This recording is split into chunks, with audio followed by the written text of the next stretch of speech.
तय तो यह हुआ था कि एक गोली चलेगी और मुश्किलों से निजात मिल जाएगी, लेकिन प्लान फेल हुआ तो एक गोली चली और एक जान चली गई। लखनऊ के एक लड़के ने अपनी मुश्किलों से निजात पाने के लिए एक जोखिम भरी स्कीम तैयार की। भाड़े के शूटर बुलाए और बंदूक, बाइक वगैरह सब इंतजाम किया, और हमला भी तय जगह और वक्त पर हुआ। बस अंजाम वो नहीं हुआ जो सोचा था। इस कहानी में आगे बढ़ने से पहले आपसे एक ही रिक्वेस्ट, आपने हमारे चैनल को सब्सक्राइब नहीं किया है तो कर लीजिए। लखनऊ के आलमबाग इलाके में करण एक शॉप से बाहर निकलने से एन पहले आशीष से फोन पर बात कर रहा था। करण ने आशीष से पूछा कि सब कुछ प्लान के हिसाब से चल रहा है, तो आशीष ने अपनी घड़ी देखकर उससे 2 मिनट बाद दुकान से बाहर निकलने को कहा। करण ने फोन काटा और वह घड़ी देखने लगा। उधर आशीष ने किसी को फोन कर कहा कि 2 मिनट में करण दुकान से निकलेगा। 2 मिनट होते ही करण एक बैग लेकर दुकान से निकला। दुकान के सामने सड़क किनारे जैसे ही करण पहुंचा, कुछ ही दूरी से एक आदमी ने करण पर निशाना बांधा और अगले ही सेकेंड में गोली दाग दी। गोली सीधे करण की छाती में जाकर धंस गई और छाती खून उगलने लगी। करण अपनी छाती थामते हुए दर्द से कराह कर जमीन पर गिर गया। गोली चलाने वाला आदमी अपने साथी के साथ करण के पास पहुंचा। उसने करण का बैग और उसकी जेब से कुछ सामान निकाला और दोनों वहां से भाग खड़े हुए। तड़प रहे करण ने दोनों को रोकने की कोशिश की, लेकिन वह कुछ बोल तक नहीं सका। कुछ ही देर में करण की सांस उखड़ चुकी थी और देखते ही देखते वह लोग जमा होने लगे। लहूलुहान पड़े करण को देखकर भीड़ में से किसी ने पुलिस को फोन कर दिया और कुछ देर बाद पुलिस मौके पर पहुंची तो किसी को करण की इस हालत के बारे में कुछ खबर नहीं था। आखिर यह सब अचानक हुआ कैसे, या यह अचानक नहीं था? यह कहानी कुछ महीने पहले शुरू हुई थी। 24 साल का नौजवान करण कुछ ही वक्त से एक बिजनेसमैन बना था।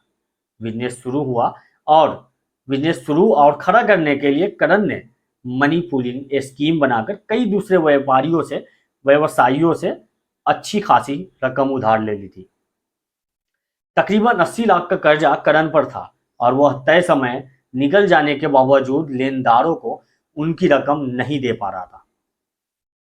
कोई लेनदार तकाजा करता तो कोई उसे धमकी तक दे जाता। करण पर रकम वापस करने का बेहद दबाव बन चुका था। कर्ज के बोझ से दब चुके करण ने अपनी उलझन और हालत के बारे में साथ काम करने वाले प्रियांशु उर्फ कल्लू से बातचीत की। करण को अंदाजा था कि कल्लू के पास इस मुश्किल से निकलने का कोई न कोई रास्ता जरूर होगा। कल्लू ने कुछ ही दिन सोचने के बाद करण को एक रास्ता बताया तो करण के होश उड़ गए। करण कैसे राजी हो सकता था? कल्लू की स्कीम यह थी कि पेशेवर शूटरों की मदद से करण पर एक हमले का नाटक करवाया जाए। करण पर एक गोली चले और हमलावर उसके पास से नोटों से भरा एक बैग लेकर भाग जाए, ताकि ऐसा लगे कि लूट के मकसद से उस पर हमला किया गया। इस खबर के बाद करण के लेनदार नरमी से पेश आएंगे और उसे कर्ज चुकाने का इंतजाम करने के लिए और वक्त मिल जाएगा। लेकिन इस काम में जोखिम था। नाका हिंडोला पर करण का एक मोबाइल शोरूम था और कल्लू वहां एक तरह से इंचार्ज था। करण के खास और भरोसेमंद कल्लू ने जब यह यकीन दिलाया कि यह सब कुछ प्लान के मुताबिक होगा और टेंट शूटर गोली मारेगा तो गोली केवल छूकर निकलेगी।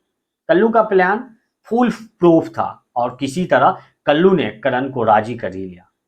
इस वक्त दोनों को नहीं पता था कि इस प्लान में शामिल होने वाले लोगों के मंसूबे कुछ और हो सकते हैं। हो सकता है कि कल्लू ने जानकर ही मेरी जान न ले ले और बंदूक से निकली गोली किसी की सगी नहीं होती। बहरहाल प्लान बनना शुरू हुआ। कल्लू ने अपनी जान पहचान के आशीष और अभिषेक के जरिए इस पूरे कांड को अंजाम देने की साजिश रची। आशीष को करण से मिलवाया और बातचीत के दौरान आशीष ने खर्च के लिए रकम मांगी। करण ने आशीष को 40,000 रुपए दिए और शूटर से जल्द मिलवाने को कहा। आशीष ने 40,000 की इस रकम से एक देसी पिस्टल और एक दिन के लिए एक बाइक का इंतजाम करना शुरू किया। एक दो दिन बाद ही टेंट पेशेवर शूटर अजय लोधी की मुलाकात करण और कल्लू से करवाई गई। अजय ने दोनों को भरोसा दिलाया कि उसका निशाना एकदम पक्का है, घबराने की कोई बात नहीं है, काम ठीक से हो जाएगा। करण बोला, छोटा मुंह बड़ी बात, लेकिन आपका नाम करण है, लेकिन आप निशाना नहीं लगा सकते। अपना नाम अर्जुन नहीं है, लेकिन अपना निशाना उससे कम नहीं है।